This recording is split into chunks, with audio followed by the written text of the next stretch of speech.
दोस्तों हाजिर एक होर वीडियो रिपोर्ट लैके चैनल रितेश लखियान पाक की अज इस वीडियो रिपोर्ट में गल होएगी बेदबियां के इंसाफ नाल जुड़े हुए बेअंत महत्वपूर्ण मुद्दे उत्ते। इस पूरे की पूरी इंसाफ की लड़ाई तो इस संघर्ष को एक बार नवे सिरे तो शुरू किए जाने दी कोशिशां कुछ दिन पहला हुईयां जदों इंसाफ मोर्चे की शुरुआत हुई। हालांकि पंजाब सरकार तो उसके वकीलों एडवोकेट जनरल ऑफिस के नुमाइंदियां ने एतवार को इन्हां प्रदर्शनकारियों को काफ़ी हद तक ये समझाने के कुछ कामयाबी हासिल की कि सरकार को 3 महीने का होर समा दिता जाए ताकि कानूनी अड़चना हाई कोर्ट तो सुप्रीम कोर्ट के पद्धर उत्ते इन्हां केसां दे विच जिहड़ियां कॉम्पलैक्सिटीज़ ने उन्होंने कानूनी पक्ष ते पक्षों हैंडल किया जा सके। कानूनी जिहड़ी लड़ाई है उसनूं जित के हेठलियां अदालतां दे विच जिहड़े पेंडिंग केसिस ने उन्होंने ट्रायल पेंडिंग ने चार्जशीटां हो चुकियां ने सप्लीमेंटरी चलान फाइल हो चुके हैं उन्होंने दे विच कार्रवाई नूं 3 महीने के अंदर अंदर निपटा लिया जाए। सो सरकार के वकीलों के पक्ष ने कुछ हद तक एक कामयाबी हासिल की है प्रदर्शनकारियों को फॉर द टाइम बिंग समझाने दे विच। लेकिन अज की इस रिपोर्ट दे विच मैं गल करांगा कि वाकई पंजाब की सरकार बेअदबी के मुद्दों के इंसाफ को लैके सुहिरद है। हालांकि इस चीज़ को लैके कोई ज़्यादा किंतु परंतु इस मौके पर चुकण के रीजन होने नहीं चाहिए। लेकिन बीते कुछ दिन हफ्तियां दे विच जो गतिविधियां रही ने अदालतां दे विच जिस तरीके दे नाल जिहड़े फैसले आए हैगे ने हाई कोर्ट के ही 2 अजिहे फैसलों का भी मैं जिक्र करांगा जिस तो बाद कि इंज लगता है कि किते ना किते गुरमीत राम रहीम ते इस केस दे नाल जुड़े हुए जिहड़े होर कुछ मुलजम ने उन्होंने अदालतां तो वड्डियां वड्डियां राहतां मिलदियां रहीआं ते सरकारी पक्ष जिहड़ा है उसने ज़्यादा गंभीरता दे नाल इन्हां जिहड़े मुलजम हैगे ने उन्हां दी विरोधता करना सही शायद नहीं समझा। 2 दिन पहला यानी कि 8 अप्रैल को पंजाब और हरियाणा हाई कोर्ट के एक बेंच ने गुरमीत राम रहीम डेरे सच्चे सौदे मुखी दी फरलो के एक केस जो कि फरलो उन्होंने 7 फरवरी को पंजाब दीआं चोणां तो कुछ हफ्ते पहला दी जाती है। 3 हफ्ते तक गुरमीत राम रहीम को इस फरलो के उत्ते बाहर रखा जाता है जिस दौरान कि यह मन्निया गया है कि उसने पंजाब के चोणां के नतीजों को प्रभावित करने की कोशिश की। किस पार्टी के हक में उसने अंदर खाते प्रचार किया हो सकता है इस बारे क्लैरिटी तो नहीं है। लेकिन एक फैक्ट है कि उस फरलो के केस की चुनौती एक पंजाब का साधारण शख्स दिंदा है तो पंजाब सरकार ने कदे भी बतौर पार्टी इस दे विच इन्वॉल्वमेंट अपनी नहीं दिखाई। 2 दिन पहला हाई कोर्ट ने फैसला सुनाया है। हालांकि उस पटीशन को तो डिसमिस करना ही सी क्योंकि फरलो तो गुरमीत राम रहीम वापस जेल में रोहतक की सुनहरिया जेल में पहुंच चुका है। लेकिन डिस्पोज ऑफ करते हुए इस पटीशन को यह कहा गया कि गुरमीत राम रहीम एक हार्डकोर क्रिमिनल नहीं है। हुण ये चीज़ एक अजिहा पक्ष सी जिसनों कि एक नॉर्मल पटियाला का एक साधारण जिहड़ा पटिशनर है वह तो अदालत दे विच चुनौती दे रहा है। लेकिन पंजाब सरकार ते उसके वकीलों ने किन्नी क सुहिरदता ते गंभीरता दे नाल इस चीज़ को अदालत दे विच या अदालत के सामने रखने की कोशिश की कि गुरमीत राम रहीम जे हार्डकोर क्रिमिनल नहीं है तो फिर हार्डकोर क्रिमिनल की परिभाषा हुंदी की है। साधवियां के बलात्कारां दे विच जिहड़े बंदे नूं सज़ावां हो रखियां होण 2 मर्डर केसां दे विच उहदियां कन्विक्शनस देश दीआं अदालतां वल्लों सही ठहराइयां जा चुकियां होण उस क्रिमिनल को जे असीं हार्डकोर नहीं मानते हैं। उस तो इलावा जिहड़े बेदबी के केसिस गुरमीत राम रहीम के उत्ते जिस विच उन्होंने नामजद किया गया है उन्हां दी गंभीरता तो पंजाब के पक्षों सब तो उत्ते होनी चाहिए सी। सो क्यों पंजाब सरकार या पंजाब के वकीलों को हुण कह रहे कानूनी पॉइंट हो सकता है कि पंजाब सरकार के कानून इस केस के विच एक तिर बन के क्योंकि इस पटीशन का कोई ज़्यादा मायना बचता नहीं सी जदों फरलो गुरमीत राम रहीम की खत्म हो चुकी सी। जदों तक इस फरलो नूं दिता गया सी उस वक्त तक किसी भी पार्टी ने आवाज़ तक नहीं करदी। मालवे दे विच एक हुंजा फेर जित हासिल करने वाली आम आदमी पार्टी उस वक्त इन्हां मुद्दों के उत्ते चुप रही। खैर ये सियासी मजबूरियां कई पार्टियां दी हो सकदियां आप समझ सकते हैं कि चोणां दे माहौल दे विच ये गल्लां बातां नहीं कीतियां जांदियां। लेकिन की कारण सी कि चोणां तो बाद नतीजे आउण तो बाद सरकार बनन तो बाद भी कई हफ्ते भी अदालतां दे विच केस चलते रहे। लेकिन सरकारां दे जिहड़े सख्त स्टैंड होने चाहिए सी गुरमीत राम रहीम वर्गे हैबिचुअल ते हार्डकोर क्रिमिनल्स के खिलाफ वो भी अदालत के विच मजबूती दे नाल नहीं रखे जा सके। होर तां होर जिहड़े पटिशनर प्राइवेट पटिशनर्स ने ये चुनौतियां दित्तियां अदालतां दे विच मुकदमे लड़े अपना पैसा अपने वकील करके खर्चे करके उन्होंने की कानूनी इमदाद पंजाब सरकार ने मुहैया कराई इस बारे भी कोई क्लैरिटी नहीं क्योंकि इस तरीके की कोई मदद मुहैया कराई नहीं गई। सो ये तो गलबात हुई गुरमीत राम रहीम की जो कि देखो सब तो अच्छी गल यह है कि पंजाब की जिहड़ी सिट है वो स्पैशल इन्वेस्टिगेटिंग टीम जो कि SPS परमार IG की अगवाई हेठ बनी सी जिसने कि गुरमीत राम रहीम तो 2 बार जाके रोहतक की जेल के विच पुछगिछ की उस वल्लों पंजाब के चोण 20 फरवरी को खत्म होंगे ने यानी कि वोटिंग खत्म होंदी है उस तो 1 हफ्ता बाद 27 फरवरी को एक सप्लीमेंटरी चलान जिहड़ा अदालत दे विच बेदबी के केसां दे विच 117 ते 128 number FIR 117 number FIR poster विवाद नाल डील करती है, जो कि बुरजवार सिंह वाला ते बरगाड़ी के जिहड़े पोस्टर लाए जाते हैं ने 2015 ਦੇ ਵਿੱਚ ਸਤੰਬਰ 24 ਜਾਂ 25 ਸਤੰਬਰ 2015 ਨੂੰ ਦਰਮਿਆਨੀ ਰਾਤ ਨੂੰ ਜਿਹੜੇ ਪੋਸਟਰ ਲਾਏ ਜਾਂਦੇ ਨੇ, ਉਸ FIR ਦੇ ਵਿੱਚ ਗੁਰਮੀਤ ਰਾਮ ਰਹੀਮ ਨੂੰ ਨਾਮਜ਼ਦ ਕਰਦੇ ਨੇ ਸਪਲੀਮੈਂਟਰੀ ਚਲਾਨ ਦੇ ਵਿੱਚ। ਇਸ ਤੋਂ ਇਲਾਵਾ 128 ਨੰਬਰ FIR ਦੇ ਵਿੱਚ, ਜਿੱਥੇ ਕਿ ਬਰਗਾੜੀ ਦੇ ਵਿੱਚ ਸ੍ਰੀ ਗੁਰੂ ਗ੍ਰੰਥ ਸਾਹਿਬ ਜੀ ਦੇ ਅੰਗਾਂ ਨੂੰ ਪਾੜ ਕੇ ਉਹਨਾਂ ਦੀ ਬੇਅਦਬੀ ਕੀਤੇ ਜਾਣ ਦੀ ਗੱਲਬਾਤ ਹੁੰਦੀ ਹੈ, ਉਸ ਦੇ ਵਿੱਚ ਵੀ ਉਸ ਨੂੰ ਨਾਮਜ਼ਦ ਕਰ ਲਿਆ ਜਾਂਦਾ ਹੈ। ਸੋ ਆਪਾਂ ਇੰਨੇ ਸਾਲਾਂ ਦੇ ਵਿੱਚ ਸਿਆਸੀ ਪਾਰਟੀਆਂ ਜਾਂ ਪੋਲੀਟੀਕਲ ਮੈਂਡੇਟ ਦੇ ਨਾਲ ਚੱਲਣ ਵਾਲੀਆਂ ਸਰਕਾਰਾਂ ਵੱਲੋਂ ਐਡੀ ਸਖਤ ਕਾਰਵਾਈ ਨਹੀਂ ਵੇਖੀ, ਲੇਕਿਨ ਚੋਣਾਂ ਤੋਂ ਬਾਅਦ ਜਦੋਂ ਪੰਜਾਬ ਦੇ ਵਿੱਚ ਇਲੈਕਸ਼ਨ ਕੋਡ ਆਫ ਕੰਡਕਟ ਲਾਗੂ ਸੀ ਤੇ SIT ਨਿਰਪੱਖ ਹੋ ਕੇ ਆਪਣੀ ਪੜਤਾਲ ਕਰਦੀ ਹੈ, ਇੱਕ ਹਫ਼ਤੇ ਬਾਅਦ 27 ਫਰਵਰੀ ਨੂੰ ਸਪਲੀਮੈਂਟਰੀ ਚਲਾਨ ਦੇ ਵਿੱਚ ਗੁਰਮੀਤ ਰਾਮ ਰਹੀਮ ਨੂੰ ਇੱਕ ਮੇਨ ਐਕਿਊਜ਼ ਦੇ ਰੂਪ ਵਿੱਚ ਨਾਮਜ਼ਦ ਕਰਤਾ ਜਾਂਦਾ ਹੈ। ਸੋ ਇੱਕ ਬੜੀ ਵੱਡੀ ਕਾਮਯਾਬੀ ਸੀ ਜਦੋਂ ਗੁਰਮੀਤ ਰਾਮ ਰਹੀਮ ਨੂੰ ਬੇਅਦਬੀ ਦੇ ਕੇਸਾਂ ਦੇ ਵਿੱਚ ਡਾਇਰੈਕਟਲੀ ਨਾਮਜ਼ਦ ਕਰਤਾ ਗਿਆ, ਜੋ ਕਿ ਪਹਿਲਾਂ ਕਈ ਹਫ਼ਤੇ ਤੱਕ ਨਹੀਂ ਹੋ ਪਾਇਆ। ਈਵਨ ਕੁੰਵਰ ਵਿਜੇ ਪ੍ਰਤਾਪ ਜਾਂ ਹੋਰ ਬਥੇਰੇ ਅਜਿਹੇ ਅਫਸਰ ਸਨ ਜੋ ਕਿ ਇਹਨਾਂ ਮਾਮਲਿਆਂ ਦੀ ਪੜਤਾਲਾਂ ਕਰਦੇ ਰਹੇ, ਲੇਕਿਨ ਉਹਨਾਂ ਵੱਲੋਂ ਵੀ ਇਸ ਜਾਂਚ ਦੇ ਵਿੱਚ ਗੁਰਮੀਤ ਰਾਮ ਰਹੀਮ ਨੂੰ ਉਸ ਤਰੀਕੇ ਨਾਲ ਲਿਆਂਦਾ ਨਹੀਂ ਜਾ ਸਕਿਆ। ਹਾਲਾਂਕਿ ਉਹਨਾਂ ਵੱਲੋਂ ਕੋਸ਼ਿਸ਼ਾਂ ਹੁੰਦੀਆਂ ਰਹੀਆਂ, ਲੇਕਿਨ SPS ਪਰਮਾਰ ਦੀ ਸਿੱਟ ਨੇ ਇਹ ਜਿਹੜਾ ਅਖੀਰੀ ਕਿੱਲ ਠੋਕਣ ਦਾ ਕੰਮ ਸੀ ਉਹ 27 ਫਰਵਰੀ ਨੂੰ ਕਰਤਾ, ਵਿਚ ਮੀਨਸ ਕਿ ਅਦਾਲਤ ਦੇ ਵਿੱਚ ਸਪਲੀਮੈਂਟਰੀ ਚਲਾਨ ਦੇ ਵਿੱਚ ਉਹ ਗੱਲਬਾਤ ਆ ਗਈ ਤੇ ਸ਼ਾਇਦ ਅਗਲੀ ਤਰੀਕ 4 ਮਈ ਦੀ ਪਈ ਹੋਈ ਹੈ। 4 ਮਈ ਨੂੰ ਹੁਣ ਪ੍ਰੋਡਕਸ਼ਨ ਵਾਰੰਟ, ਜੋ ਕਿ ਹੁਣ ਟੈਲੀਕਾਨਫਰੈਂਸਿੰਗ ਵੀਡੀਓ ਕਾਨਫਰੈਂਸਿੰਗ ਦੇ ਜ਼ਰੀਏ ਹੋਏਗਾ, ਉਸ ਤਹਿਤ ਗੁਰਮੀਤ ਰਾਮ ਰਹੀਮ ਨੂੰ ਅਦਾਲਤ ਦੇ ਵਿੱਚ ਪੇਸ਼ ਹੋਣਾ ਪਏਗਾ, ਵਿਚ ਵੁੱਡ ਬੀ ਵੀਡੀਓ ਪੇਸ਼ੀ ਹੋਏਗੀ, ਉਹਦੀ ਵੀਡੀਓ ਕਾਨਫਰੈਂਸਿੰਗ ਦੇ ਜ਼ਰੀਏ ਪੇਸ਼ੀ ਹੋਏਗੀ। ਹੁਣ ਸਵਾਲ ਇਹ ਖੜਾ ਹੁੰਦਾ ਹੈ ਕਿ ਜਦੋਂ ਗੁਰਮੀਤ ਰਾਮ ਰਹੀਮ ਪੰਜਾਬ ਦੇ ਇੱਕ ਬਹੁਤ ਹੀ ਮਹੱਤਵਪੂਰਨ 2 ਕੇਸਾਂ ਦੇ ਵਿੱਚ ਨਾਮਜ਼ਦ ਹੈ ਬਤੌਰ ਮੇਨ ਐਕਿਊਜ਼ਡ, 4 ਕੇਸਾਂ ਦੇ ਵਿੱਚ ਉਸਦੀ ਕਨਵਿਕਸ਼ਨਸ ਹੋ ਚੁੱਕੀਆਂ ਨੇ, ਯਾਨੀ ਕਿ ਉਸ ਨੂੰ ਸਜ਼ਾਵਾਂ ਹੋ ਚੁੱਕੀਆਂ ਨੇ, 2 ਮਰਡਰ ਦੇ ਕੇਸਿਸ ਦੇ, 2 ਰੇਪ ਦੇ ਕੇਸਿਸ ਦੇ। ਉਸ ਤੋਂ ਬਾਅਦ ਵੀ ਪੰਜਾਬ ਅਤੇ ਹਰਿਆਣਾ ਹਾਈ ਕੋਰਟ ਤੋਂ ਬਹੁਤ ਹੀ ਸੌਖੇ ਤਰੀਕੇ ਨਾਲ ਹਾਰਡਕੋਰ ਹੋਣ ਦਾ ਜਿਹੜਾ ਟੈਗ ਹੈ ਉਹ ਗੁਰਮੀਤ ਰਾਮ ਰਹੀਮ ਆਪਣੇ ਮੱਥਿਓਂ ਲੁਹਾ ਕੇ ਤੁਰ ਪੈਂਦਾ ਹੈ ਤੇ ਸਾਡੀ ਸਰਕਾਰਾਂ ਦੇ ਵਕੀਲ ਕੁਝ ਨਹੀਂ ਕਰ ਪਾਉਂਦੇ। ਤੁਹਾਨੂੰ ਯਾਦ ਹੋਏਗਾ ਕੁਝ ਦਿਨ ਪਹਿਲਾਂ, ਰਾਦਰ ਕੁਝ ਹਫ਼ਤੇ ਪਹਿਲਾਂ ਜਿਹੜੀ ਮੇਰੀ ਰਿਪੋਰਟ ਬਣਦੀ ਹੈ, ਉਸ ਵਿੱਚ ਮੈਂ ਇਸ ਚੀਜ਼ ਉੱਤੇ ਸਖਤ ਇਤਰਾਜ਼ ਕੀਤਾ ਸੀ ਕਿ ਪੰਜਾਬ ਦੇ ਨਵੇਂ ਬਣੇ ਐਡਵੋਕੇਟ ਜਨਰਲ, ਜੋ ਕਿ ਪੰਜਾਬ ਦੇ ਮੁੱਖ ਮੰਤਰੀ ਦੇ ਸਹੁੰ ਚੁੱਕਣ ਤੋਂ ਇੱਕ ਦਿਨ ਬਾਅਦ ਲਗਾਏ ਜਾਂਦੇ ਨੇ, ਉਹਨਾਂ ਵੱਲੋਂ ਅਦਾਲਤ ਦੇ ਵਿੱਚ 2 ਤਰੀਕਾਂ ਲਈਆਂ ਗਈਆਂ ਤੇ ਉਸ ਮੁੱਦੇ ਉੱਤੇ ਜਿਸ ਉੱਤੇ ਕਿ ਸੁਪਰੀਮ ਕੋਰਟ ਨੇ ਆਪਣੀ ਚਿੰਤਾ ਜ਼ਾਹਰ ਕੀਤੀ ਸੀ, ਹਾਈ ਕੋਰਟ ਦੇ ਫੈਸਲੇ ਉੱਤੇ ਨਾਰਾਜ਼ਗੀ ਜ਼ਾਹਰ ਕੀਤੀ ਸੀ, ਹਾਈ ਕੋਰਟ ਦਾ ਬੈਂਚ ਬਦਲਤਾ ਸੀ ਸੁਪਰੀਮ ਕੋਰਟ ਵੱਲੋਂ ਸੁਮੇਧ ਸਿੰਘ ਸੈਣੀ ਦੇ ਇਸ ਕੇਸ ਦੇ ਵਿੱਚ, ਉਸ ਕੇਸ ਦੇ ਵਿੱਚ ਤਰੀਕਾਂ ਉੱਤੇ ਤਰੀਕਾਂ ਲਈਆਂ ਜਾ ਰਹੀਆਂ ਸਨ ਤੇ ਉਸ ਉੱਤੇ ਵੀ ਜਿਹੜੀ ਡਿਵੈਲਪਮੈਂਟ 2 ਦਿਨ ਪਹਿਲਾਂ ਦੀ ਹੀ ਹੈ, ਉਸ ਤਹਿਤ ਵੀ ਹੁਣ ਸੁਮੇਧ ਸਿੰਘ ਸੈਣੀ ਦੀ ਸਹਿਮਤੀ ਦੇ ਨਾਲ, ਯਾਨੀ ਕਿ ਉਸਦੇ ਕੰਸੈਂਟ ਦੇ ਨਾਲ ਇੱਕ ਨਵੀਂ ਸਿੱਟ ਜਿਹੜੀ ਹੈ ਉਸ ਦੇ ਖਿਲਾਫ ਫਰਾਡ ਤੇ ਫੋਰਜਰੀ ਦੇ ਜਿਹੜੇ ਕੇਸਿਸ ਹੈਗੇ ਨੇ,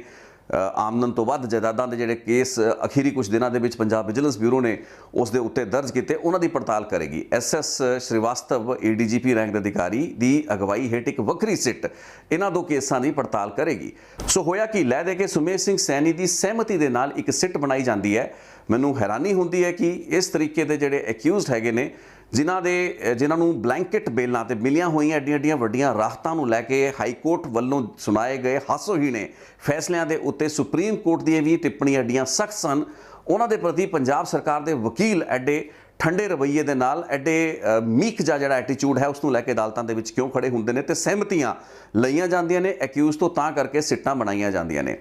ਹੁਣ ਇੱਥੇ ਇੱਕ ਬੜਾ ਵੱਡਾ ਸਵਾਲ ਖੜਾ ਹੁੰਦਾ ਹੈ, ਹਾਲਾਂਕਿ ਮੈਂ ਇਸ ਗੱਲਬਾਤ ਦੇ 2-3 ਹੋਰ ਪਹਿਲੂ ਨੇ ਜੋ ਕਿ ਥੋੜੀ ਨਜ਼ਰ ਕਰਨਾ ਚਾਹੁੰਦਾ, ਲੇਕਿਨ ਮੈਂ ਪਹਿਲਾ ਸਵਾਲ ਇਹ ਖੜਾ ਕਰਨਾ ਚਾਹੁੰਦਾ ਹੈ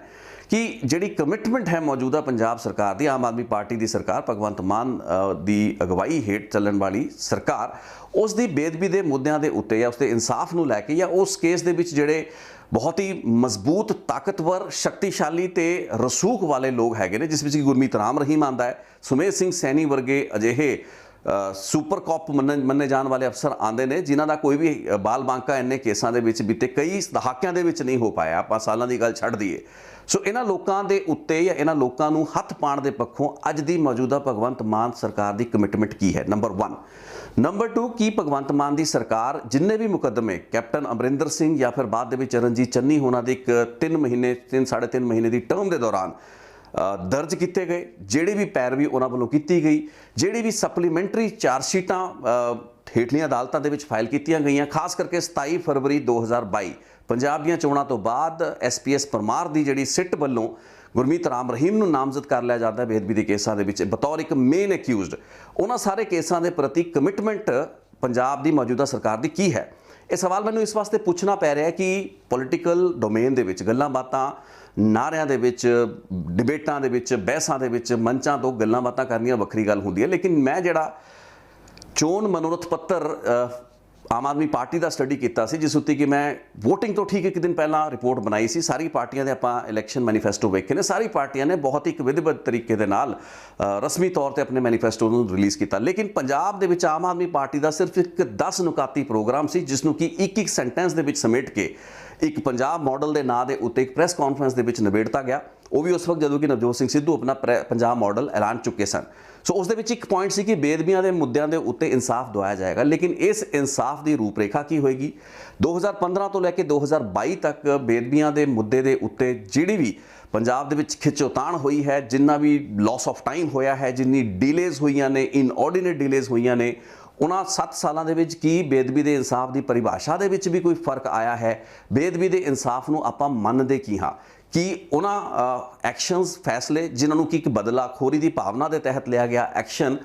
ਕਈ ਐਕਿਊਜ਼ ਵੱਲੋਂ ਦੱਸਿਆ ਗਿਆ, ਕਈ ਪੁਲਿਸ ਅਫਸਰਾਂ ਵੱਲੋਂ ਦੱਸਿਆ ਗਿਆ, ਅਕਾਲੀ ਦਲ ਵੱਲੋਂ ਦੱਸਿਆ ਗਿਆ, ਕਮਿਸ਼ਨਾਂ ਦੇ ਜਿਹੜੀਆਂ ਰਿਪੋਰਟਾਂ ਪਾੜ ਕੇ ਉਹਨਾਂ ਨੂੰ ਰੱਦੀ ਦੇ ਭਾਅ ਵੇਚਿਆ ਗਿਆ, ਕਿ ਉਹਨਾਂ ਸਾਰੇ ਐਕਸ਼ਨਸ ਜਾਂ ਉਹਨਾਂ ਸਾਰੀਆਂ ਕਾਰਵਾਈਆਂ ਨੂੰ ਆਮ ਆਦਮੀ ਪਾਰਟੀ ਦੀ ਸਰਕਾਰ ਤੇ ਉਸ ਦਾ ਕਾਨੂੰਨੀ ਪੱਖ ਅੱਜ ਦਾ ਸਹੀ ਮੰਨਦਾ ਹੈ? ਇਸ ਬਾਰੇ ਨਾ ਤਾਂ ਚੋਣਾਂ ਤੋਂ ਪਹਿਲਾਂ ਪਾਰਟੀ ਵੱਲੋਂ ਕੋਈ ਕਮਿਟਮੈਂਟ ਸੀ ਤੇ ਚੋਣਾਂ ਤੋਂ ਬਾਅਦ ਵੀ ਮੈਂ ਭਗਵੰਤ ਮਾਨ ਵੱਲੋਂ ਕੋਈ ਅਜਿਹਾ ਬਿਆਨ ਨਹੀਂ ਸੁਣਿਆ ਹੈ। ਹਾਂ, ਇਹ ਗੱਲ ਫੈਕਟ ਹੈ ਕਿ ਉਹਨਾਂ ਵੱਲੋਂ ਆਪਣੇ ਐਡਵੋਕੇਟ ਜਨਰਲ ਆਫਿਸ ਦਾ ਇੱਕ ਵਫਦ ਭੇਜਿਆ ਗਿਆ, ਜਿਸ ਨੇ ਕਿ ਇਨਸਾਫ ਮੋਰਚੇ ਦੇ ਵਿੱਚ ਬੈਠੇ ਪ੍ਰਦਰਸ਼ਨਕਾਰੀਆਂ ਦੇ ਨਾਲ ਗੱਲਬਾਤ ਕੀਤੀ ਤੇ ਉਹਨਾਂ ਨੂੰ ਸੈਟੀਸਫਾਈ ਕੀਤਾ। ਲੇਕਿਨ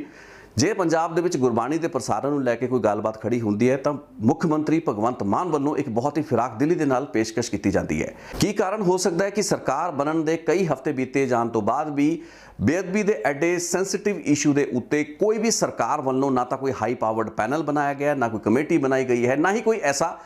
ਰਸਮੀ ਐਲਾਨ ਜਾਂ ਮੁੱਖ ਮੰਤਰੀ ਦੇ ਮੂੰਹੋਂ ਆਪਾਂ ਕੋਈ ਅਜਿਹਾ ਅਨਾਉਂਸਮੈਂਟ, ਅਜਿਹਾ ਐਲਾਨ ਸੁਣਿਆ ਹੈ ਜਿਸ ਨੂੰ ਲੈ ਕੇ ਸੰਗਤਾਂ ਦੇ ਵਿੱਚ ਜਾਂ ਆਮ ਲੋਕ ਜੋ ਕਿ ਬੇਅਦਬੀਆਂ ਦੇ ਮੁੱਦੇ ਤੇ ਇਨਸਾਫ ਦੀ ਆਸ ਇਸ ਸਰਕਾਰ ਤੋਂ ਕਰਦੇ ਨੇ, ਉਹਨਾਂ ਦੇ ਵਿੱਚ ਕੋਈ ਕੌਨਫੀਡੈਂਸ ਵਧਿਆ ਹੋਵੇ। ਸ਼ਾਇਦ ਇਹੀ ਕਾਰਨ ਸੀ ਕਿ ਇਨਸਾਫ ਮੋਰਚੇ ਨੂੰ ਸ਼ੁਰੂ ਕੀਤੇ ਜਾਣ ਦੀ ਲੋੜ ਪਈ। ਇਹ ਇਨਸਾਫ ਮੋਰਚਾ ਉਸ ਬਰਗਾੜੀ ਮੋਰਚੇ ਵਾਂਗ ਐਡਾ ਮਜ਼ਬੂਤ ਤਾਂ ਨਹੀਂ ਸੀ ਜਿਸ ਨੇ ਕਿ ਪੰਜਾਬ ਦੇ ਵਿੱਚ ਕੈਪਟਨ ਅਮਰਿੰਦਰ ਸਿੰਘ ਦੀ ਸਰਕਾਰ ਦੇ ਗੋਡੇ ਲਵਾਤੇ ਸੀ, ਜਿਸ ਨੇ ਕਿ ਪੰਜਾਬ ਸਰਕਾਰ ਦੇ ਮੰਤਰੀਆਂ ਨੂੰ ਆਪਣੇ ਇਸ ਮੋਰਚੇ ਦੇ ਵਿੱਚ ਉਹਨਾਂ ਕਮਿਟਮੈਂਟਸ ਲਈ ਰਾਜ਼ੀ ਕਰ ਲਿਆ ਸੀ। ਜਿਸ ਮੋਰਚੇ ਤੋਂ ਬਾਅਦ ਹੀ SIT ਬਣਾਈ ਜਾਂਦੀ ਹੈ, ਜਿਸ ਵਿੱਚ ਕਿ ਕੁੰਵਰ ਵਿਜੇ ਪ੍ਰਤਾਪ ਹੁੰਦੇ ਨੇ। ਇਹੀ ਉਹ ਮੋਰਚਾ ਹੁੰਦਾ ਹੈ, ਯਾਨੀ ਕਿ ਬਰਗਾੜੀ ਦਾ ਉਹ ਮੋਰਚਾ ਜਿਸ ਤੋਂ ਬਾਅਦ ਕਿ ਜਸਟਿਸ ਰਣਜੀਤ ਸਿੰਘ ਦੀ ਰਿਪੋਰਟ, ਜੋ ਕਿ ਜਿਸ ਨੂੰ ਕੈਪਟਨ ਅਮਰਿੰਦਰ ਸਿੰਘ ਦੀ ਸਰਕਾਰ ਵੱਲੋਂ ਕਈ ਮਹੀਨੇ ਤੱਕ ਠੰਡੇ ਬਸਤੇ ਦੇ ਵਿੱਚ ਹੀ ਰੱਖਿਆ ਗਿਆ ਸੀ, ਉਸ ਰਿਪੋਰਟ ਨੂੰ ਨਾ ਸਿਰਫ ਖੋਲ੍ਹਣਾ ਪਿਆ ਬਲਕਿ ਉਸ ਰਿਪੋਰਟ ਨੂੰ ਵਿਧਾਨ ਸਭਾ ਦੇ ਵਿੱਚ ਪੇਸ਼ ਕਰਕੇ ਉਸ ਉੱਤੇ ਇੱਕ ਐਕਸ਼ਨ ਟੇਕਨ ਦਸਤਾਵੇਜ਼ ਤੱਕ ਸਰਕਾਰ ਨੂੰ ਵਿਧਾਨ ਸਭਾ ਦੇ ਵਿੱਚ ਰੱਖਣਾ ਪਿਆ ਸੀ। ਸੋ ਉਹ ਇੱਕ ਬਹੁਤ ਹੀ ਮਜ਼ਬੂਤ ਮੋਰਚਾ ਸੀ ਬਰਗਾੜੀ ਦਾ। ਠੀਕ ਹੈ ਕਿ ਅੱਧਾ ਅਧੂਰਾ ਸੀ, ਕਈ ਮੰਗਾਂ ਮੁਕੰਮਲ ਤੌਰ ਤੇ ਸ਼ਾਇਦ ਉਸ ਵਕਤ ਮੰਨੀਆਂ ਵੀ ਨਹੀਂ ਜਾ ਸਕਦੀਆਂ ਸਨ, ਉਸ ਮੋਰਚੇ ਨੂੰ ਚੁੱਕਿਆ ਗਿਆ, ਕਈ ਗੱਲਾਂ ਬਾਤਾਂ ਉਸ ਬਾਰੇ ਵੀ ਆਈਆਂ ਨੇ। ਲੇਕਿਨ ਉਸ ਤੋਂ ਬਾਅਦ ਵੀ ਤਕਰੀਬਨ 2.5-3 ਸਾਲ ਦੇ ਵਿੱਚ ਵੀ ਕੋਈ ਇਨਸਾਫ ਨਾਂ ਦੀ ਚੀਜ਼ ਨਹੀਂ ਰਹੀ ਤੇ ਅਦਾਲਤਾਂ ਦੇ ਵਿੱਚ ਪੰਜਾਬ ਸਰਕਾਰ ਦਾ ਪੱਖ ਇੱਕ ਤੋਂ ਬਾਅਦ ਇੱਕ ਕੇਸਾਂ ਦੇ ਵਿੱਚ ਹਾਰਦਾ ਗਿਆ। ਅਖੀਰ ਦੇ ਵਿੱਚ ਬੀਤੇ ਸਾਲ, ਅੱਜ ਤੋਂ ਠੀਕ 1 ਸਾਲ ਪਹਿਲਾਂ 9 ਅਪ੍ਰੈਲ 2021 ਨੂੰ ਜਦੋਂ ਫੈਸਲਾ ਆਉਂਦਾ ਹੈ ਜਿਸ ਵਿੱਚ ਕਿ ਕੁੰਵਰ ਵਿਜੇ ਪ੍ਰਤਾਪ ਦੀ ਜਿਹੜੀ ਸਿੱਟ ਹੈ ਉਸ ਨੂੰ ਭੰਗ ਕਰਤਾ ਜਾਂਦਾ ਹੈ। ਹਾਈ ਕੋਰਟ ਦੇ ਇਸ ਫੈਸਲੇ ਤੋਂ ਬਾਅਦ ਕੈਪਟਨ ਅਮਰਿੰਦਰ ਸਿੰਘ ਦੀ ਵਿਅਕਤੀਗਤ ਸਿਆਸੀ ਪੱਧਰ ਉੱਤੇ ਉਲਟੀ ਗਿਣਤੀ ਸ਼ੁਰੂ ਹੋਈ, ਜਿਸ ਤੋਂ ਬਾਅਦ ਕਿ ਉਹਨਾਂ ਦਾ ਮੁੱਖ ਮੰਤਰੀ ਦੇ ਅਹੁਦੇ ਤੋਂ ਲੈਣ ਦਾ ਸਿਲਸਿਲਾ ਤੇ ਉਸ ਤੋਂ ਬਾਅਦ ਚੋਣਾਂ ਦੇ ਵਿੱਚ ਬਹੁਤ ਹੀ ਬੁਰੀ ਤਰ੍ਹਾਂ ਹਾਰਨ ਦਾ, ਜਿਹੜਾ ਵਿਅਕਤੀਗਤ ਤੌਰ ਤੇ ਆਪਣੀਆਂ ਸੀਟਾਂ ਹਾਰਨਾ, ਆਪਣੇ ਸਾਰੇ ਦੇ ਸਾਰੇ ਉਮੀਦਵਾਰਾਂ ਨੂੰ ਉਹਨਾਂ ਦੇ ਹਾਰ ਦਾ ਸਾਹਮਣਾ ਕਰਨਾ ਪਿਆ, ਜ਼ਮਾਨਤਾਂ ਜ਼ਬਤ ਹੋਈਆਂ ਤੇ ਉਹਨਾਂ ਦਾ ਕੀ ਸਿਆਸੀ ਹਸ਼ਰ ਹੋਇਆ ਇਹ ਸਭ ਦੇ ਸਾਹਮਣੇ ਹੈ। ਅਕਾਲੀ ਦਲ ਜਿਸ ਦੇ ਕਾਰਜਕਾਲ ਤੇ ਜਿਸ ਦੇ ਰਾਜ ਵਿੱਚ 2015 ਦੇ ਵਿੱਚ ਬੇਦਬੀਆਂ ਹੋਈਆਂ, ਉਸ ਦਾ ਸਿਆਸੀ ਹਸ਼ਰ ਅਕਾਲੀ ਦਲ ਦੇ ਇਤਿਹਾਸ ਦੇ ਵਿੱਚ ਇਸ ਤੋਂ ਮਾੜਾ ਹੋ ਨਹੀਂ ਸਕਦਾ। ਸੋ ਗੱਲਾਂ ਕਰਦੇ ਸੀਗੇ ਕਿ ਕੱਖ ਨਾ ਰਹੇ ਬੇਦਬੀ ਕਰਨ ਵਾਲਿਆਂ ਦਾ ਜਾਂ ਫਿਰ ਉਹਨਾਂ ਦੇ ਉੱਤੇ ਪਰਦਾ ਪਾਉਣ ਵਾਲਿਆਂ ਦਾ। ਸੋ ਜੇ 3 ਸੀਟਾਂ ਜਾਂ 3 ਵਿਧਾਇਕਾਂ ਦੀ ਜਿੱਤ ਨੂੰ ਆਪਾਂ ਅਕਾਲੀ ਦਲ ਦੀ ਟਰਮਸ ਦੇ ਮੁਤਾਬਕ ਰਾਖ ਜਾਂ ਕੱਖ ਬੰਨੀਏ ਤਾਂ ਮੈਨੂੰ ਲੱਗਦਾ ਹੈ ਕੱਖ ਵਾਕਈ ਵਿੱਚ ਨਹੀਂ ਬਚਿਆ। ਸੋ ਹੁਣ ਰਹਿ ਜਾਂਦੀ ਹੈ ਆਮ ਆਦਮੀ ਪਾਰਟੀ, ਯਾਨੀ ਕਿ ਉਹ ਪਾਰਟੀ ਜਿਸ ਦੀ ਸਰਕਾਰ ਹੈ ਤੇ ਜਿਸ ਤੋਂ ਆਸਾਂ ਉਮੀਦਾਂ ਬਹੁਤ ਨੇ। ਭਗਵੰਤ ਮਾਨ ਮੁੱਖ ਮੰਤਰੀ ਨੇ, ਗੁਰਮੀਤ ਰਾਮ ਰਹੀਮ ਜਾਂ ਸੁਮੇਧ ਸਿੰਘ ਸੈਣੀ ਵਰਗੇ ਉਹ ਬਾਹੂਬਲੀ, ਮੈਂ ਇਹ ਸਾਰੇ ਲੋਕਾਂ ਨੂੰ ਮੈਂ ਬਾਹੂਬਲੀ ਕਹਿ ਕੇ ਹੀ ਸੰਬੋਧਿਤ ਕਰਾਂਗਾ ਕਿਉਂਕਿ ਇਹ ਬਾਹੂਬਲੀ ਹੈਗੇ ਨੇ। ਇਹਨਾਂ ਨੇ ਆਪਣਾ ਬਾਹੂਬਲੀਪਣਾ ਜਿਹੜਾ ਹੈ ਉਸ ਨੂੰ ਬੀਤੇ ਕਈ ਸਾਲਾਂ ਦਹਾਕਿਆਂ ਦੇ ਵਿੱਚ ਸਥਾਪਿਤ ਕੀਤਾ, ਸਾਡੇ ਜ਼ਿਹਨ ਦੇ ਵਿੱਚ, ਇਸ ਪੂਰੇ ਦੇ ਪੂਰੇ ਡੋਮੇਨ ਦੇ ਵਿੱਚ ਸਥਾਪਿਤ ਕੀਤਾ। ਸੋ ਇਹਨਾਂ ਬਾਹੂਬਲੀਆਂ ਦੇ ਉੱਤੇ ਹੱਥ ਪਾਉਣ ਦੀ ਹਿੰਮਤ ਤੇ ਇਹਨਾਂ ਦੇ ਖਿਲਾਫ ਜਿਹੜੇ ਵੀ ਐਕਸ਼ਨ ਲਿਮਿਟਿਡ ਤੌਰ ਤੇ ਪੁਰਾਣੀ ਸਰਕਾਰਾਂ ਨੇ ਤੋਰੇ, ਉਹਨਾਂ ਨੂੰ ਅੱਗੇ ਲਿਜਾਣ ਦੀ ਹਿੰਮਤ ਕੀ ਭਗਵੰਤ ਮਾਨ ਦੀ, ਆਮ ਆਦਮੀ ਪਾਰਟੀ ਦੀ ਪੰਜਾਬ ਸਰਕਾਰ ਵਿੱਚ ਹੈ? ਇਸ ਚੀਜ਼ ਉੱਤੇ ਸਰਕਾਰ ਦੀ ਕਮਿਟਮੈਂਟ ਦੇ ਬਾਰੇ ਕੋਈ ਨਾ ਕੋਈ ਗੱਲਬਾਤ ਖੁੱਲ੍ਹ ਕੇ ਹੋਣੀ ਜ਼ਰੂਰੀ ਹੈ ਇਸ ਸਮੇਂ, ਕਿਉਂਕਿ ਮੈਂ ਵਿਅਕਤੀਗਤ ਤੌਰ ਤੇ ਸਮਝਦਾ ਹਾਂ ਕਿ ਬੇਅਦਬੀ ਦੇ ਮੁੱਦਿਆਂ ਉੱਤੇ ਮੈਂ ਵਕੀਲਾਂ ਨੂੰ ਸੁਣ ਰਿਹਾ ਸੀ ਜਿਹੜੇ ਵਕੀਲ ਇਨਸਾਫ ਮੋਰਚੇ ਦੇ ਵਿੱਚ ਗਏ ਪੰਜਾਬ ਸਰਕਾਰ ਦੀ ਨੁਮਾਇੰਦਗੀ ਕਰਨ, ਤੇ ਉਹਨਾਂ ਦੇ ਵਿੱਚੋਂ ਕਿਸੇ ਪੱਤਰਕਾਰ ਨੇ ਉਹਨਾਂ ਵਕੀਲਾਂ ਤੋਂ ਪੁੱਛਿਆ ਕਿ ਤੁਸੀਂ ਕੌਣ ਹੋ, ਆਪਣਾ ਨਾਮ ਵਗੈਰਾ ਆਪਣਾ ਡੈਜ਼ਿਗਨੇਸ਼ਨ ਦੱਸੋ। ਉਹਨਾਂ ਚੋਂ ਇੱਕ ਸੱਜਣ ਸਨ ਜਿਨ੍ਹਾਂ ਨੇ ਕਿ ਆਪਣਾ ਨਾਂ ਦੱਸਿਆ ਤੇ ਇਹ ਦੱਸਿਆ ਜੀ ਕਿ ਉਹ ਪੰਜਾਬ ਦੇ ਵਿੱਚ ਪੰਜਾਬ ਅਤੇ Haryana high court bar association ਦੇ ਇੱਕ ਅਹੁਦੇਦਾਰ ਨੇ। ਹੁਣ ਜਿਹੜਾ ਵਫਦ ਇਸ ਬਹੁਤ ਹੀ ਨਾਜ਼ੁਕ ਮੁੱਦੇ ਉੱਤੇ ਪੰਜਾਬ ਸਰਕਾਰ ਦੀ ਨੁਮਾਇੰਦਗੀ ਕਰਨ ਅਜਿਹੇ ਪ੍ਰਦਰਸ਼ਨਕਾਰੀਆਂ ਦੇ ਨਾਲ ਮਿਲਣ ਆਉਂਦਾ ਹੈ, ਜੇ ਉਸਦੇ ਅਹੁਦੇਦਾਰ ਆਪਣੇ ਆਪ ਨੂੰ ਪੰਜਾਬ ਹਰਿਆਣਾ ਹਾਈ ਕੋਰਟ ਦੇ ਬਾਰ ਐਸੋਸੀਏਸ਼ਨ ਦੇ ਮੈਂਬਰ ਕਹਿ ਕੇ ਸੰਬੋਧਨ ਕਰਨਗੇ, ਮੈਨੂੰ ਲੱਗਦਾ ਇਸ ਉੱਤੇ ਇਤਰਾਜ਼ ਉੱਠਣੇ ਚਾਹੀਦੇ ਨੇ। ਮੁੱਦਾ ਇਹ ਨਹੀਂ ਕਿ ਪੰਜਾਬ ਦੇ ਬਾਰ ਐਸੋਸੀਏਸ਼ਨ ਦੇ ਜਿਹੜੇ ਅਹੁਦੇਦਾਰ ਹੁੰਦੇ ਨੇ ਉਹ ਪੂਰੇ ਸਨਮਾਨਿਤ ਅਹੁਦੇਦਾਰ ਹੁੰਦੇ ਨੇ, ਲੇਕਿਨ ਮੁੱਦਾ ਇਹ ਹੈ ਕਿ ਸਰਕਾਰ ਕਿਸ ਕੈਪੈਸਿਟੀ ਦੇ ਵਿੱਚ ਇਹਨਾਂ ਵਕੀਲਾਂ ਨੂੰ ਉੱਥੇ ਭੇਜ ਰਹੀ ਹੈ। ਕੀ ਇੱਕ ਹਾਈ ਪਾਵਰਡ ਕਮੇਟੀ ਹੈ, ਕੀ ਪੈਨਲ ਹੈ, ਕੀ ਐਡਵੋਕੇਟ ਜਨਰਲ ਨੂੰ ਖੁਦ ਇਸ ਮੁੱਦੇ ਉੱਤੇ ਗੱਲਬਾਤ ਨਹੀਂ ਸੀ ਕਰਨੀ ਚਾਹੀਦੀ, ਤੇ ਕੀ ਸਰਕਾਰ ਸਿਆਸਤਦਾਨਾਂ ਦਾ, ਪੋਲੀਟੀਸ਼ੀਅਨਸ ਦਾ, ਆਪਣੇ ਵਿਧਾਇਕਾਂ ਦਾ ਕੋਈ ਅਜਿਹਾ ਪੈਨਲ ਨਹੀਂ ਸੀ ਬਣਾ ਸਕਦੀ। ਅੱਜ ਕੋਟਕਪੂਰਾ ਜੋ ਕਿ ਹੌਟ ਬੈਡ ਰਿਹਾ ਬੇਅਦਬੀ ਦੀ ਘਟਨਾਵਾਂ ਤੇ ਉਸ ਤੋਂ ਬਾਅਦ ਦਾ ਜਿਹੜਾ ਘਟਨਾ ਚੱਕਰ 2015 ਦਾ ਰਿਹਾ, ਉਸ ਦਾ ਐਪੀਸੈਂਟਰ ਕੋਟਕਪੂਰਾ ਸੀ। ਕੋਟਕਪੂਰਾ ਦਾ ਉਹ ਚੌਂਕ ਸੀ ਜਿਸ ਦੇ ਵਿੱਚ ਵਿਆਪਕ ਹਿੰਸਾ ਹੋਈ। ਉਸ ਤੋਂ ਬਾਅਦ ਥੋੜੀ ਹੀ ਦੂਰੀ ਦੇ ਉੱਤੇ ਬੈਬਲ ਕਲਾਂ ਦੇ ਵਿੱਚ ਗੋਲੀ ਚੱਲੀ, ਨਾਲ ਹੀ ਕੁਝ ਹੀ ਕਿਲੋਮੀਟਰ ਦੂਰੀ ਦੇ ਉੱਤੇ ਬਰਗਾੜੀ ਦੇ ਵਿੱਚ ਉਹ ਬੇਅਦਬੀ ਦੀ ਘਟਨਾਵਾਂ ਹੋਈਆਂ। ਕੁਝ ਹੀ ਹੋਰ ਕਿਲੋਮੀਟਰ ਦੂਰੀ ਦੇ ਉੱਤੇ ਬੁਰਜਬਾਰ ਸਿੰਘ ਵਾਲਾ, ਜਿੱਥੇ ਕੁਝ ਮਹੀਨੇ ਪਹਿਲਾਂ ਗੁਰੂ ਗ੍ਰੰਥ ਸਾਹਿਬ ਦਾ ਜਿਹੜਾ ਸਰੂਪ ਹੈ ਉਹ ਚੋਰੀ ਹੁੰਦਾ ਹੈ। ਸੋ ਉਸ ਹੌਟ ਬੈਡ ਦੇ ਜਿਹੜੇ ਵਿਧਾਇਕ ਨੇ ਸਰਦਾਰ ਸੰਧਵਾ ਸਾਹਿਬ ਜੋ ਪੰਜਾਬ ਦੇ ਵਿਧਾਨ ਸਭਾ ਸਪੀਕਰ ਨੇ, ਉਸ ਇਲਾਕੇ ਫਰੀਦਕੋਟ ਤੋਂ ਆਂਦੇ ਆਮ ਆਦਮੀ ਪਾਰਟੀ ਦੇ ਐਮਐਲਏ ਗੁਰਦਿੱਤ ਸੇਖੋਂ, ਉਹ ਅੰਮ੍ਰਿਤਸਰ ਨਾਰਥ ਦੇ ਵਿਧਾਇਕ, ਤੇ ਇਸ ਪੂਰੀ ਦੀ ਪੂਰੀ ਸਿੱਟ ਜੋ ਕਿ ਅੱਜ ਤੋਂ ਠੀਕ 1 ਸਾਲ ਪਹਿਲਾਂ ਭੰਗ ਹੁੰਦੀ ਹੈ, ਉਸ ਦੇ ਮੁਖੀ ਜਾਂ ਉਸ ਦੇ ਇੱਕ ਬਹੁਤ ਹੀ ਐਕਟਿਵ ਵਰਕਰ ਜਿਨ੍ਹਾਂ ਨੇ ਪੜਤਾਲ ਨੂੰ ਇੱਕ ਬਹੁਤ ਹੀ ਸਿੱਟਾ ਮੁਖੀ, ਹੁਣ ਸਿੱਟਾ ਮੁਖੀ ਤਾਂ ਨਹੀਂ ਕਹਿ ਸਕਦੇ ਕਿਉਂਕਿ ਹਾਈ ਕੋਰਟ ਨੇ ਸਾਰੀ ਦੀ ਸਾਰੀ ਜਾਂਚ ਨੂੰ ਤਾਂ ਕੂੜੇ ਦੇ ਡੱਬੇ ਸਿੱਟ ਦਿੱਤਾ, ਲੇਕਿਨ ਉਸ ਨੂੰ ਚੁਣੌਤੀ ਕਿਹਨੇ ਦੇਣੀ ਸੀ? ਕਈ ਮਹੀਨੇ ਤਾਂ ਉਸ ਨੂੰ ਚੁਣੌਤੀ ਨਹੀਂ ਦਿੱਤੀ ਗਈ। ਲੇਕਿਨ ਉਸ ਪੂਰੀ ਦੀ ਪੂਰੀ ਸਿੱਟ ਦੇ ਮੁਖੀ ਕੁੰਵਰ ਵਿਜੇ ਪ੍ਰਤਾਪ, ਜੋ ਅੱਜ ਇਸ ਗੱਲ ਨੂੰ ਲੈ ਕੇ ਆਪਣੇ ਟਵੀਟ ਪਹਿਲਾਂ ਤਾਂ ਨਸ਼ਰ ਕਰਦੇ ਨੇ, ਪਬਲਿਕ ਡੋਮੇਨ ਦੇ ਵਿੱਚ ਲਿਆਉਂਦੇ ਨੇ ਕਿ ਉਸੇ ਸਿੱਟ ਦੇ ਕੁਝ ਹੋਰ ਮੈਂਬਰ ਜਿਨ੍ਹਾਂ ਦੇ ਨਾਲ ਉਹਨਾਂ ਦੇ ਮਤਭੇਦ ਸਨ, ਸਿੱਟ ਦੇ ਮੁਖੀ ਪ੍ਰਮੋਦ ਕੁਮਾਰ ਤੇ ਸਿੱਟ ਦੇ ਇੱਕ ਹੋਰ ਜਿਹੜੇ ਮੈਂਬਰ ਸਨ ਅਰੁਣਪਾਲ ਸਿੰਘ, ਇਹਨਾਂ ਦੋਵਾਂ ਨੂੰ ਅੱਜ ਇੱਕ ਨੂੰ ਡੀਜੀ ਇੰਟੈਲੀਜੈਂਸ ਬਣਾਤਾ ਗਿਆ ਤੇ ਅਰੁਣਪਾਲ ਸਿੰਘ ਨੂੰ ਅੰਮ੍ਰਿਤਸਰ ਦਾ ਕਮਿਸ਼ਨਰ ਆਫ ਪੁਲਿਸ। ਇਹ ਟਵੀਟ ਕਰਦੇ ਨੇ, ਇਤਰਾਜ਼ ਜਤਾਉਂਦੇ ਨੇ, ਆਪਣੀ ਸਰਕਾਰ ਦੇ ਖਿਲਾਫ ਇੱਕ ਨਾਰਾਜ਼ਗੀ ਦਾ ਇਜ਼ਹਾਰ ਕਰਦੇ ਨੇ, ਤੇ ਉਸ ਤੋਂ ਬਾਅਦ ਇਸ ਟਵੀਟ ਨੂੰ ਡਿਲੀਟ ਕਰਤਾ ਜਾਂਦਾ ਹੈ। ਸੋ ਕੁਲਤਾਰ ਸਿੰਘ ਸੰਧਵਾ, ਗੁਰਦਿੱਤ ਸੇਖੋਂ ਫਰੀਦਕੋਟ ਦੇ ਵਿਧਾਇਕ ਤੇ ਕੁੰਵਰ ਵਿਜੇ ਪ੍ਰਤਾਪ ਸਿੰਘ,